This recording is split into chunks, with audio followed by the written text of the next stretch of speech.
Hello बच्चों, sky learning में आपका फिर से स्वागत है। तो बच्चों, आज हम स्टार्ट करेंगे एक नया चैप्टर जिसके PYQs करने हैं और बहुत इंपॉर्टेंट है।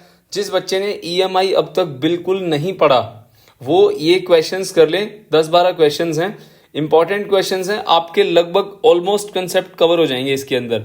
और किस तरह से ये चैप्टर पूछा जाता है ये सब इसके अंदर हम डिस्कस करेंगे। तो बच्चों स्टार्ट करते हैं। पहला क्वेश्चन ये कहता है कि direction of induced current loop ABC में क्या होगी। ऑप्शन दे रखे हैं along ABC if I decreases. पहली बात तो आपको एक छोटी सी बात बता दूं, ये कॉन्सेप्ट जो है ये लेंज लॉ के ऊपर है। लेंज लॉ, इस लॉ के अंदर क्या होता है, अगर मान लो मैं इसको इस लूप के ऊपर अप्लाई करता हूं लॉ को, ये क्या कहता है, अगर along ABC if I decreases, ये I है बच्चों, अगर ये डिक्रीज होगा तो ये जो लूप है इस लूप में करंट इसको घटने नहीं देगा, इसका साथ देगा, इसको बढ़ाएगा। समझ में आ गया। डिक्रीज है तो इंक्रीज करेगा, इंक्रीज हो रहा है तो डिक्रीज करेगा। इसने क्या करना है, हमेशा उल्टा करना है। ठीक है, तो करंट कहां जा रहा है बच्चों, ACB, बट यहां क्या लिखा हुआ है ABC, तो पहला ऑप्शन गलत हो गया। फिर ऑप्शन नंबर दूसरा देखेंगे, दूसरे ऑप्शन के अंदर क्या लिखा हुआ है, I इंक्रीजेज, इसमें इंक्रीज कर दो। अब XY में करंट इंक्रीज हो रहा है तो ये लूप क्या करेगा, इसको घटाएगा। करंट कहां जाएगा, ABC, तो यहां क्या लिखा हुआ है ACB, ये ऑप्शन भी गलत हो गया। तीसरे ऑप्शन में कांस्टेंट है तो इसमें कोई फर्क नहीं पड़ेगा, इसको छोड़ दो। फिर लास्ट ऑप्शन बचता है, उसमें क्या कहता है, उसमें कहता है इंक्रीजेज, इंक्रीज करेगा तो ABC होता है ना, तो हमारा ABC लिखा हुआ है, बिल्कुल लिखा हुआ है। ऑप्शन नंबर डी आपका आंसर आ गया। समझ में आ गया। इंक्रीज है तो डिक्रीज करेगा, डिक्रीज हो रहा है तो इंक्रीज करेगा। समझ में आ गया। ओके, अगला सवाल इसके अंदर क्या है, एक स्क्वायर शेप्ड कोयल है हमारे पास और उसके अंदर 10 सेंटीमीटर की लेंथ है। ये 10 सेंटीमीटर का इसका लेंथ है, सेंटीमीटर है, मीटर में चेंज कर लेना, 10/100 मीटर हो गया। 100 टर्न्स हैं तो n की वैल्यू 100 दे दी। निकालना क्या है, is placed perpendicular to the magnetic field which is increasing 1 tesla per second. इसका मतलब dB/dt कितना दे रखा है, 1 टेस्ला पर सेकेंड। तो क्या निकालना है आपको, इंड्यूस्ड EMF। फॉर्मूला होता है बच्चों d∅/dt, फ्लक्स क्या होता है NBA, फ्लक्स क्या होता है NBA, पुट कर दो। अब यहां पे जो चीज आपकी वेरी कर रही है वो D के साथ आ जाएगी। जैसे यहां पे B वेरी कर रहा है तो dB/dt, NA को बाहर निकाल लो, N की वैल्यू डाल दो। एरिया क्या होता है स्क्वायर का, A स्क्वायर होता है साइड का स्क्वायर, ये लिख दिया। इसको सॉल्व करके आंसर आ गया D, 1.0 वोल्ट। अगला सवाल, predict the polarity of the capacitor in the situation described by the figure. आप देख रहे हो ये कोयल है, देखो ये लेंज लो है, लेंज लो लगता है यहाँ पे, एक बार लेंज लो समझ लो। अगर एक कोयल के पास हम नॉर्थ पोल को लेके जाते हैं तो वो नॉर्थ पोल ही बना देता है। तो नॉर्थ पोल में आप एरो देखोगे ऊपर की तरफ जा रहा है तो करंट की डायरेक्शन एंटी क्लॉकवाइज हो जाएगी, क्योंकि ये जो लूप है ये क्या करता है, जो पोल आता है उसको रिपेल करता है, मतलब उसका अपोज करता है। अगर ये पोल यहां से दूर जाएगा तो साउथ बना देगा। सिमिलरली इस कोयल के सामने अगर मैं साउथ लेके आता हूं तो ये क्या करेगा, साउथ पोल बना देगा, तो क्लॉकवाइज करंट चलना स्टार्ट हो जाएगा। समझ में आ गया। अब यहां पे देखो NCERT का सोल्ड एग्जांपल है ये। अगर हम नॉर्थ लेके जा रहे हैं, मान लो आप यहां खड़े हो तो आप इसको देख रहे हो यहां से कोयल को, तो कोयल में एंटी क्लॉकवाइज करंट कैसे चलेगा, इस तरह से चलेगा ना। तो A से करंट चलेगा तो A प्लस हो जाएगा, B माइनस हो जाएगा। इधर साउथ है, अगर आप इधर से देख रहे हो तो एंटी क्लॉकवाइज है, इधर से देख रहे हो तो क्लॉकवाइज ही होगा ना, तो साउथ क्लॉकवाइज ही बनाता है। तो A पोलैरिटी क्या हो जाएगी, प्लस की, B क्या हो जाएगी, माइनस की। ये आपका आंसर आ गया। इंपॉर्टेंट है, ढंग से कर लेना इसको। फिर सेम अगला सवाल, इस सवाल में क्या है, एक बार मैग्नेट है जिसको हमने मूव किया है in the direction indicated by the arrow. ये क्वेश्चन का डायग्राम है बेटा, ये इसका आंसर है। तो यहाँ पे नॉर्थ पोल ऐसे जा रहा है, अब सोच के देखो नॉर्थ जा रहा है तो यहाँ पे क्या बनेगा, साउथ पोल बनेगा ना। South pole. साउथ मतलब यहाँ क्लॉकवाइज करंट होएगा, तो ये क्लॉकवाइज करंट चला दिया बच्चों, तो ये क्लॉकवाइज करंट हो गया पी से क्यू। तो यहाँ साउथ सामने जा रहा है, साउथ जा रहा है, फिर यहाँ क्लॉकवाइज होगा तो फिर क्लॉकवाइज बना दिया। ये आपका आंसर आ गया बच्चों, समझ में आ गया ना। अगला सवाल, एक मेटालिक रोड है जिसको हमने सर्कुलर पाथ में मूव किया है और उसकी एंगुलर वेलोसिटी ओमेगा दी गई है, और यहाँ पे आपको क्या करना है, आपको इसके अंदर पोटेंशियल डिफरेंस कैलकुलेट करना है जो कि पी और क्यू में डेवलप हो रहा है। इसको करने का तरीका क्या होता है, इस रोड को दो भागों में बांट लो, टोटल लेंथ एल है, इसको सेंटर पॉइंट मान लो, अगली लेंथ हो जाएगी L/2। अब यहाँ पे ये O है और ये Q है, ये P है, तो O से P तक आप EMF निकाल लो। ये एक रोड है बेटा, हमने हमेशा क्या किया है, एक पतली सी थिन रोड का करा है। ये क्या है, हमने ये रोड देखिए थोड़ी सी थिक है, और यहाँ पे हम क्या करेंगे, इस तरह का एक एलिमेंट काट लेंगे, छोटू सा एलिमेंट, इसको बोलोगे dx, और यहाँ से ये कितना हो जाएगा हमारा x दूरी पे हो जाएगा। समझ में आ गया, यहाँ से ले लो x, कहीं से मर्जी ले लो, ठीक है, यहाँ से ले लो चाहे, मर्जी आपकी। तो 0 से x दूरी हो गई, ठीक है। अब dx एलिमेंट मैंने काट लिया, अब निकालना क्या है, EMF निकालना है। आपको क्या याद रखना है, आपको इसमें दो बातें याद रखनी है। पहली बात क्या है, EMF निकालते कैसे हैं। EMF निकालने का फॉर्मूला होता है BLV, ठीक है। L क्या है, यहाँ पे dx है, छोटा सा एलिमेंट है DE, मतलब dx एलिमेंट है, और DE क्या है, उसका EMF हो गया। तो L की जगह dx आ गया, B इंटू वी आ गया। V की वैल्यू, ये पहला काम है। दूसरा काम क्या करोगे, V की वैल्यू ओमेगा R होती है, ओमेगा x लिख दूंगा, क्योंकि मैंने यहाँ पे x नाम का एक पॉइंट काट रखा है, मतलब x दूरी कोई वेरिएबल है, तो R को x ले लिया। इस वैल्यू को यहाँ पुट कर दो, आप यहाँ पहुंच जाओगे। तो अब यहाँ पे क्या करा आपने, इसका इंटीग्रेशन कर दिया, क्योंकि फिजिक्स में आपको पता है DE हो जाए, इसको E बनाना हो तो इंटीग्रेशन करते हैं। तो आप लोग जो इस वीडियो को देख रहे हैं, आपका इंटीग्रेशन और डिफरेंशिएशन स्ट्रांग होना चाहिए। इतना स्ट्रांग तो होना चाहिए कि आप इसके क्वेश्चंस अटेम्प्ट कर सको कि DE को E बोलते हैं, DX को X बोलते हैं, ठीक है। अब यहां से इंटीग्रेशन कर दिया, तो इंटीग्रेशन के अंदर हम क्या करते हैं, यहाँ पे लिमिट, यहाँ पे -L/2 लिखा हुआ है, हम यहाँ पे ना 0 से L ले लेते हैं। करना तो पूरे का होता है, मैं इसको ब्रेक करके कर देता हूँ।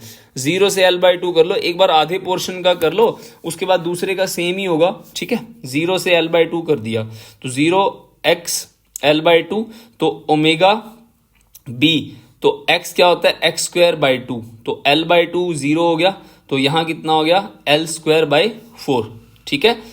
समझ में आ गया, क्योंकि x का इंटीग्रेशन क्या होता है, x का इंटीग्रेशन x²/2 रहेगा ना, तो यहाँ पे L/2 पुट करेंगे, upper limit minus lower limit, तो x की जगह क्या पुट करेंगे, L पुट करेंगे, तो मतलब L/2 पुट करेंगे, तो L का स्क्वायर बटे 2 का स्क्वायर हमारे पास 4 हो जाएगा ना ये, ठीक है। समझ में आ गया। अच्छा, अब अगली चीज इसके अंदर क्या आएगी, इसका EMF कितना आ गया हमारे पास, इसका EMF आ गया बच्चों ये वाला, ठीक है, ये इसका EMF आ गया। अब और अदर हाफ का कितना आएगा, सेम ही आएगा। समझ में आ गया, सेम ही आएगा इसका आंसर भी। तो बस इसका आंसर जो सेम आएगा उसको आप माइनस कर दोगे, आप क्या आएगा, 0 हो जाएगा। क्लियर हो गया, समझ में आ गया, इसको कैलकुलेट कर लेना अच्छे से। अगला सवाल इसके अंदर क्या है, plot the graph showing variation of induced EMF with rate of change of current flowing through the coil. हमें ग्राफ बनाना है EMF का di/dt के साथ। तो कैसे बनता है ग्राफ इसके अंदर, अब देखो y = mx होता है, ठीक है, तो y की वैल्यू mx होगी यहाँ पे। अब यहाँ पे m क्या होता है, स्लोप होता है। स्लोप यहाँ पे क्या है, जो कांस्टेंट है, कांस्टेंट यहाँ पे l है, तो y क्या है, y एक्सिस पे EMF है, ये देखो ये EMF y पे है, और m की जगह क्या है हमारे पास -l है, और x की जगह क्या है, di/dt है। इसको x पे ड्रॉ कर लिया, e को y पे ड्रॉ कर लिया, ये स्लोप हो गया। स्लोप नेगेटिव दे रखा है इसके अंदर, क्योंकि EMF अपोज करता है जो उसको पैदा करता है उसका। तो थीटा की वैल्यू >90 होगी, आपका आंसर आ गया। समझ में आ गया, क्लियर है बच्चों। अच्छा, अगला सवाल क्या है, ए rectangular conductor MnPQ with movable arm Mn is kept in a uniform magnetic. ये बच्चों मोशनल EMF का सवाल है, ठीक है, मोशनल EMF। तो इसमें क्या होता है, हम एक रेक्टेंगुलर फ्रेम लेते हैं, उसको मैग्नेटिक फील्ड में रखते हैं, ठीक है, और उसमें जब हम मूवमेंट करेंगे इस आर्म की मूवमेंट जब करते हैं तो इसकी मूवमेंट के टाइम पे ये क्या करता है, ईएमएफ पैदा करता है। हमें एम एन के अंदर ईएमएफ की वैल्यू कैलकुलेट करनी है। फिर ये क्या कहता है, करंट निकालो। अगर हमें ईएमएफ पता लग गया तो ओम्स लॉ लगा देंगे। समझ में आ गया। ईएमएफ कैसे कैलकुलेट करते हैं, पहला सवाल तो ये है। ईएमएफ का फॉर्मूला होता है D phi by D T, negative होता है minus D phi by D T. Flux का फॉर्मूला क्या होता है, magnetic field into area. Area क्या होगा यहाँ पे, अब इसकी लेंथ एल है, इसको एल लिख लो। ये कितना है, एक्स है। हम थोड़ा सा मूव करेंगे इसको, नन्ना सा मूव कर लो इसको, डी एक्स। तो लेंथ इंटू डी एक्स हो गया। एरिया चेंज हो रहा है ना, तो इसको डी ए लिख देंगे। समझ में आ गया, बस खेल खत्म। इसको आप यहां पुट करोगे, फिर इसको इसके अंदर पुट कर दोगे। अगले स्टेप में ये कर रखा है मैंने। डी ए की वैल्यू एल डी एक्स है, फ्लक्स की वैल्यू बी ए है, तो फाई की वैल्यू देखो यहाँ आप पुट कर दी। अब इसके बाद बी बाहर आ जाएगा, D A by D T बच गया। तो डी ए की वैल्यू कितनी है, डी ए की वैल्यू एल डी एक्स है। समझ में आ गया। अब हमने देखा यहाँ पे D x by D T क्या होता है, D x by D T velocity होता है। वेलोसिटी का फॉर्मूला क्या होता है, D x by D T होता है। तो यहाँ पे लिख दिया बी एल वी, हो गया हमारे पास। ईएमएफ आ गया। करंट कैसे निकालते हैं, EMF divide by resistance.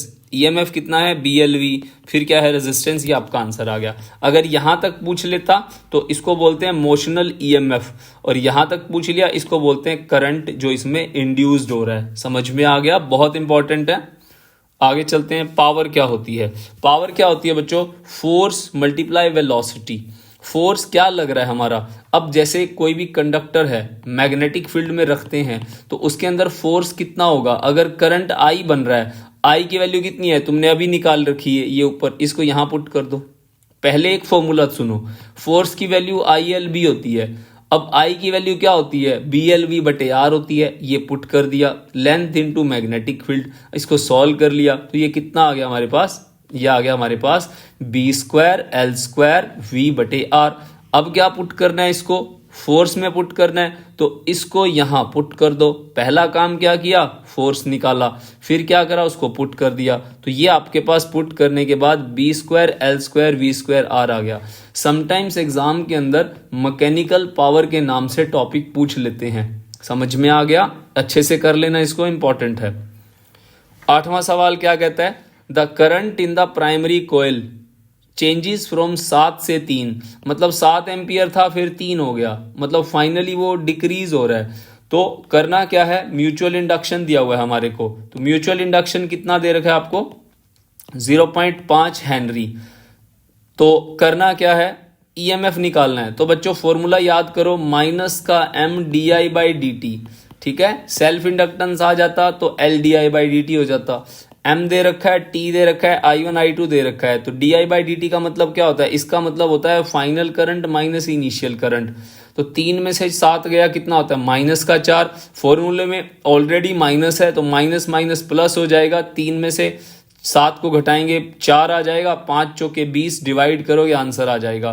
Clear है क्या, समझ में आ गया ना, आसान है। तो जो ऑप्शन मैच करेगा, ऑप्शन ए मैच कर रहा है, आपका रिजल्ट आ गया।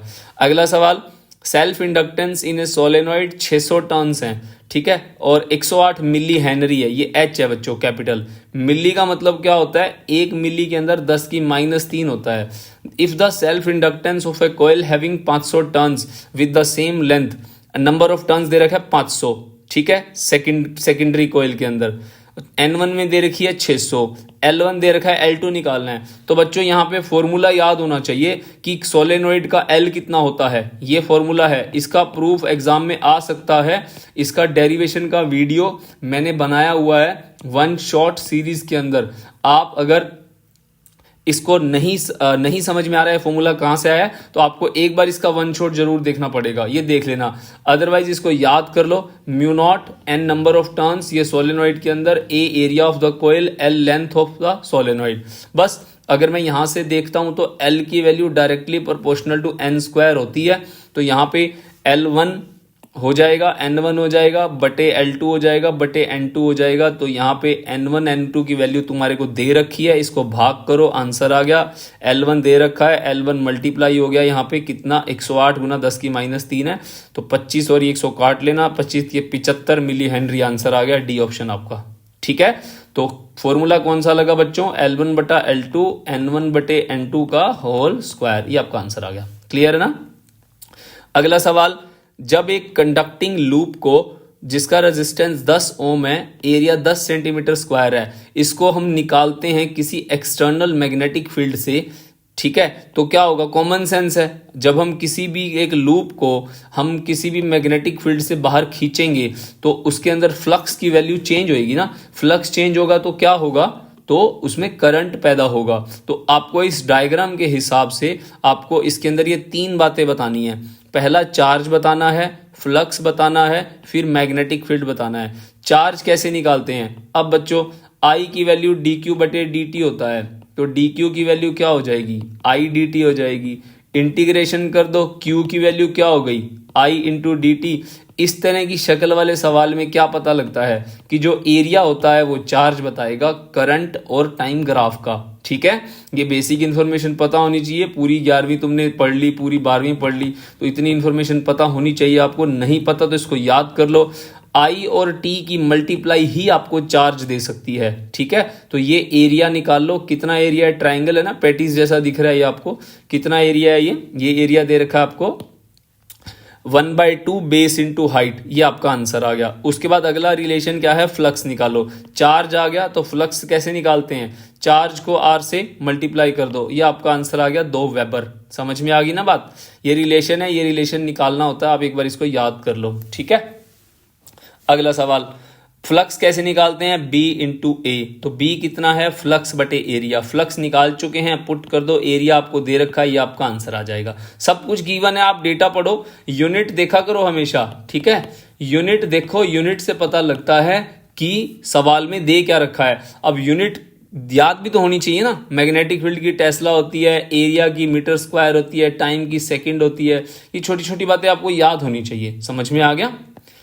ओके, अगला सवाल क्या है, एक स्क्वायर लूप है 20 सेंटीमीटर का, जिसको हम, ये देखो ये दे रखा है, अब ये क्या करेगा, ये इसके अंदर जाएगा, फिर ये दूसरी तरफ से बाहर निकल रहा है। तो करना क्या है, आपको ग्राफ बनाना है, किसका, magnetic flux through the loop आएगा, लुक नहीं आएगा, यहाँ लूप आएगा, सॉरी बच्चों, loop with time, induced EMF in loop with time, current in the loop if the it has resistance of 0.1 ओम। ठीक है, मैग्नेटिक फ्लक्स निकालना बच्चों। फ्लक्स कैसे निकालते हैं, फ्लक्स का फार्मूला होता है B इंटू ए। पहले तो इसको सॉल्व कर लो, ये आंसर आ गया। मैग्नेटिक फील्ड दे रखा है, एरिया आपको पता है लूप का 20 सेंटीमीटर है ना, तो 20 सेंटीमीटर को 100 से भाग करते हैं, 0.2 मीटर हो जाएगा। उसके बाद जब ये इसके अंदर एंटर करेगा तो इसमें एकदम से ईएमएफ बढ़ेगा, फिर इसके अंदर मैग्नेटिक फील्ड कांस्टेंट हो गया, फ्लक्स चेंज नहीं हो रहा तो फ्लक्स कांस्टेंट है। उसके बाद जब ये बाहर निकलेगा तो जैसे ऐसे बाहर निकला, फिर थोड़ा सा और बाहर निकला, फिर पूरा बाहर निकला, तो धीरे धीरे उसका ईएमएफ 0 हो जाएगा, ये आपका आंसर आ गया। तो फ्लक्स की वैल्यू खत्म हो जाएगी। समझ में आ गया। उसके बाद इंड्यूस्ड ईएमएफ का ग्राफ बनाओ। अगर हम इस ग्राफ को देखते हैं, ईएमएफ की वैल्यू क्या होती है, BLV होती है। B पता है, L पता है, V पता है, क्योंकि वेलोसिटी गिवन है ना हमारे को इसकी 0.1। ठीक है, उसके बाद हम क्या करते हैं, इसके अंदर यहां 1 आएगा, 1 सेंटीमीटर। ठीक है, उसके बाद क्या करते हैं, हम इसको ग्राफिकली ड्रॉ करते हैं। ये ईएमएफ है हमारे पास टाइम के रिस्पेक्ट में। ईएमएफ की वैल्यू शुरुआत में क्या होगा, ईएमएफ जो बनेगा वो अपोजिट डायरेक्शन में चलता है, मैग्नेटिक फील्ड का अपोज करता है, तो ये बना दिया। जब बाद में बाहर निकलेगा तो उसका अलोंग हो जाता है, तो ये हमने बना दिया। समझ में आ गया। इस ग्राफ को हमने ऐसे ड्रॉ कर दिया। क्लियर है। अच्छा, अगला सवाल क्या है, IE/R, तो E की वैल्यू क्या होती है, दे रखी है, अभी निकाली आपने। R आपको पता है, एग्जाम इसमें क्वेश्चन में दे रखा है, ये आपका आंसर आ गया। समझ में आ गया। इसका ग्राफ भी सेम ही बनता है। क्लियर हो गया बच्चों। तो ये याद रखने आपको, क्योंकि I जो होता है वो डायरेक्टली प्रोपोर्शनल टू E होता है ना, V = IR। ठीक है। अच्छा, अगला सवाल, 2 कॉइल हैं C1 और C2, इनको सामने रखा गया है आसपास। The magnetic flux linked with the phi2 with the coil C2 varies with I1। Common sense है, मान लो मैं इसके अंदर करंट चल रहा है, तो पड़ोस वाली कॉइल के अंदर मैग्नेटिक फील्ड जाएगा, तो इसके अंदर क्या होगा, फ्लक्स पैदा होगा। ठीक है, फ्लक्स पैदा होगा। तो फ्लक्स की वैल्यू, इसको बोलते हैं म्यूचुअल इंडक्शन। क्या बोलते हैं इसको? Mutual induction. तो म्यूचुअल इंडक्शन का मतलब क्या होता है? पड़ोस वाली कोयल में करंट बदलेगा, जिसकी वजह से नेबर कोयल के अंदर क्या होगा? मैग्नेटिक फ्लक्स चेंज होगा। तो हमने एक फॉर्मूला पढ़ा था, फ्लक्स जो होता है वो डायरेक्टली प्रोपोर्शनल टू करंट होता है, क्योंकि जैसा मैंने बताया करंट बदलेगा तो फ्लक्स बदलेगा। तो फ्लक्स की वैल्यू क्या होती है? एम आई होती है। समझ में आ गया? एम की वैल्यू क्या हो गई? फ्लक्स बटे आई हो गई। तो ग्राफ के हिसाब से जो ये स्लोप है हमारे पास, कोई भी दो पैरामीटर उठा लो, जैसे 15 और 10 ले लिया और लास्ट से 4 और 5 ले लिया, तो final minus initial bye final minus initial 5/2 2.5 आपका आंसर आ गया। क्लियर हो गया? तो ई अगला क्या है? Rate of change of current di/dt that will induce DMF और 100 वोल्ट। मतलब ईएमएफ दे रखा है कितना?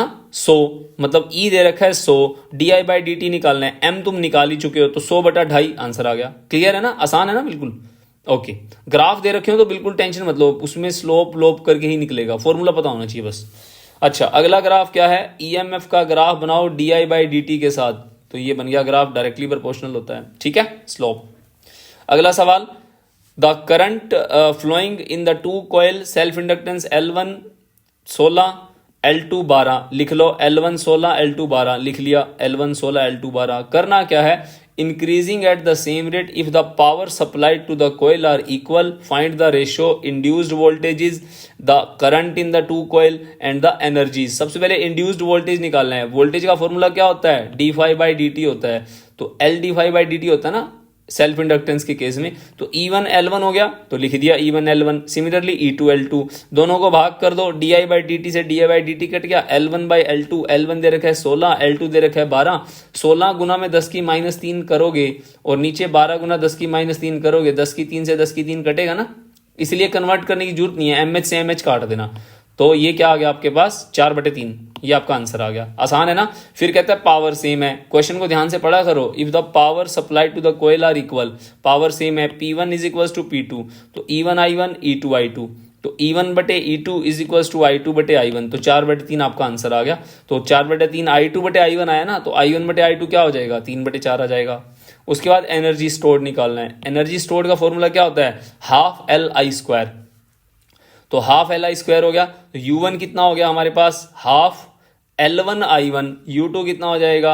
½ L2 I2 का स्क्वायर। इन दोनों को भाग कर दो, ये आपका आंसर आ गया। L1/L2 तुम्हें पता है, ठीक है, और I1/I2 तुम्हें पता है, अभी निकाला है। इन दोनों की वैल्यूज डाल दो, आपके सामने आंसर आ गया। बहुत आसान सवाल है बच्चों, टेंशन नहीं लेनी बिल्कुल भी, किसी भी तरीके से घबराना नहीं है, बहुत आसान क्वेश्चन हैं। ठीक है, बस एक बार थोड़ा सा रिवाइज करने की नीड है आपको। वन शॉट जरूर देख लेना, मैं बार बार बोल रहा हूं, वन शॉट देख लेना, ठीक है। EMI का हो जाएगा आराम से। उसके बाद ये अगर देखो ये शक्ल दिख रही है ना, इस तरह की शक्ल वाले जो सवाल होते हैं ऐसे, इस तरह की शक्ल कभी भी दिख जाए तो आपको 99% डिफरेंशिएशन करना होता है, ठीक है। E की वैल्यू क्या होती है? d∅/dt होती है। लो जी, टाइम की वैल्यू एक बार दे रखी है, ठीक है, 4 सेकंड।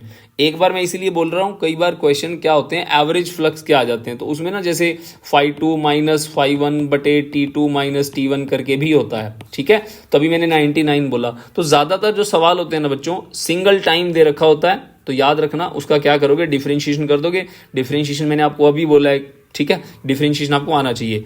तो 5t² 3t + 16 डिफरेंशिएशन करो, 10t + 3 हो गया, टी की वैल्यू डाल दो 4, ये आपका आंसर आ गया -43। सो थैंक्स फॉर वॉचिंग बच्चों, आई होप आपको ये वीडियो समझ में आ गया होगा, ठीक है। तो all the very best for your examination. बिल्कुल भी टेंशन नहीं लेनी किसी भी चीज़ की, ठीक है, अपनी तरफ से काम करते रहो, आपका पेपर बहुत अच्छा होगा। All the very best, bye bye, take care. Number आए बताना, कमेंट में कमेंट करना जब आपका रिजल्ट आ जाए। Bye bye.